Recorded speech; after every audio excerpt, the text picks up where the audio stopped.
Monamolin has never had a fete before, and it seemed a good idea to the organisers to open it with Tim being buried alive in a local raheen or fairy fort. The trouble was, who was going to dig the grave? Well, certainly not the men of Monamolin themselves. Turn one sod of that fort, they said, and you'll never have a day's luck. There's not a man in the village would dare to touch it. I'm a poor man, and I want money the worst way. And I'll tell you the truth, if you give me £1,000 tomorrow morning, I wouldn't dig a spit with a spade in it. Well, what about the fairy field now, where they've changed it to? The fairy field and the raheen is all the same to me. I wouldn't meddle with it. And God between us and all harm, I don't want to see anyone around here meddling with it. With that enchanted place. Peter Bryan isn't alone in his fear of the power of the wee people. So Tim Hayes faced a dilemma. Where was he going to get men to dig the grave for him? Obviously he'd have to seek them out among his own workmates at Cork Dockyard. Tim, why do you want to go down in a fairy fort? I just want to prove to the whole world that there's no such a thing as a fairy. You're a man who obviously doesn't believe in fairies. I don't believe in fairies. Although I've been warned by several people not to go down, even to go near the fairy fort. In fact, I had a letter from a widow from Douglas in Cork last night, and she said she saw a fairy 30 years ago, and she hadn't an hour's luck since. I think that's only all pishog. You're not going to take any notice of it anyway? No, I'm not going to take any notices of it. But you see, there are a lot of people like that widow woman you were talking about who do honestly believe in this, isn't that so? Oh, definitely. In fact, my mother believed in it, and my uncles, and all down outside Middleton there's a few fairy forts, and they wouldn't even go up around it. Well, you know, of course, that in Wexford they've had difficulty in finding anybody to dig the grave for you. That's right. I have two chaps from Cove here. And obviously, like yourself, they don't believe in it. Oh, they don't believe in it. In fact, a few of the dockyard workers here said they'd dig it for me. Let me put this to you, Tim. In going into graves like this and burying yourself in the ground, there's a risk in this always, isn't there? There's an awful risk in it, really. I mean, the way I go down, there was no one ever went down in the conditions I went down under. Well, are you not pushing your luck a bit, risking the fairies as well on top of this? Of course I am, but there's no such a thing as a fairy.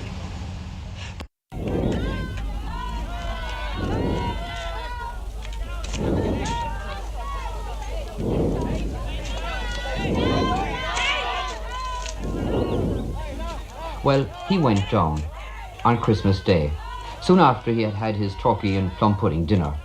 There were many in Ballymore to see him buried. For them it was a Christmas diversion, and they didn't expect him to last longer than a few hours. But he stayed down, linked by a phone and alarm system in a coffin that allowed him space to manoeuvre. He read, by torch, a couple of books like The Beautiful Coffin and Dracula, and enjoyed himself. Tim, are you happy down there? Tell me, what does it feel to be down there with people talking to you from the surface? Oh, lovely. I'm that happy now. If they put a corpse in alongside me, it wouldn't worry me. Any feeling of loneliness? No, not a bit in the world. What about claustrophobia, Tim? Does this worry you? No, never did. Tim, one of the things you told Newsbeat earlier was that you were looking forward to the sound of the earth and the stones hitting the coffin as they buried you. Did you find that this was quite as pleasant as you expected? Oh yes, I was looking forward to it.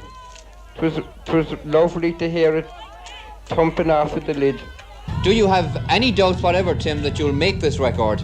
No, I knew I'd make it. Tim, you know Newsbeat is a programme that concentrates to some extent on getting public toilets for people. What about your problems down there? Oh, they're okay. Everything has worked out better than I expected. If the committee let me stay here for a week, I'd stay here. By the time the existing record of 100 hours had been equalled, there were thousands in Ballymore to applaud the achievement. Until here has now been 101 hours under 6 foot of earth.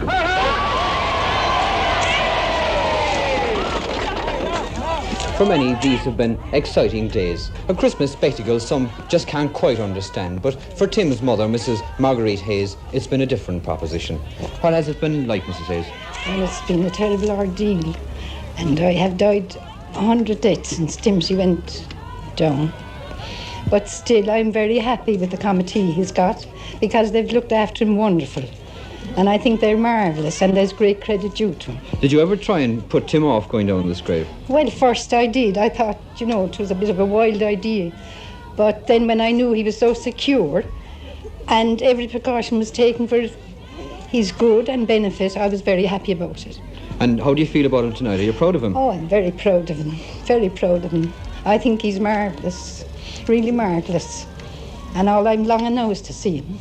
Minutes later, they began to bring Tim to the surface. It took more than 20 minutes of hard, fast digging, though the Underground Endurance Test Committee claimed in an emergency it could be done in 8.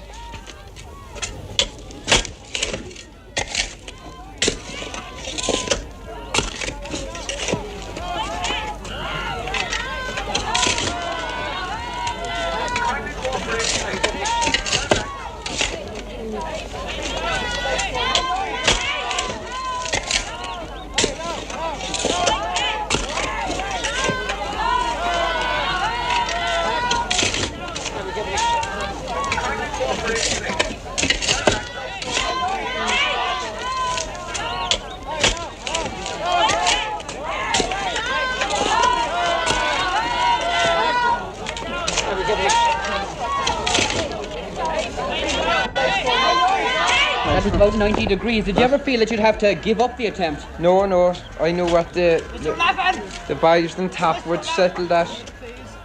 What about the feeling of claustrophobia, Tim? Did this worry you? No, not a bit. It never did. Well, no, what were you thinking about most down there, Tim? Oh, when I was away at sea and back in my school days and about friends that was dead. Did any thoughts keep reoccurring to you, Tim?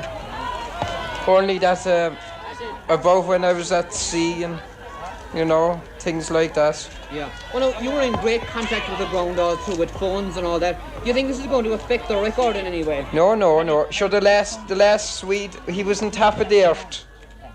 He had a mole built up around him. Yeah. Well, now, you said before going down that you were doing this in the interest of research and science. Yes. Were any tests, in fact, carried out on you while you were down there? No. Well, no, has it all been worth it from your point of view? Oh, it was, yes. Would you do it again? I would, yes. I'd go down again for another 100 hours if they left me. Well, no, already there are other people talking of breaking the record. Well, how do you feel about this? They can have a go and I'll try again. Right, break, lads. And You're quite confident about it, are you?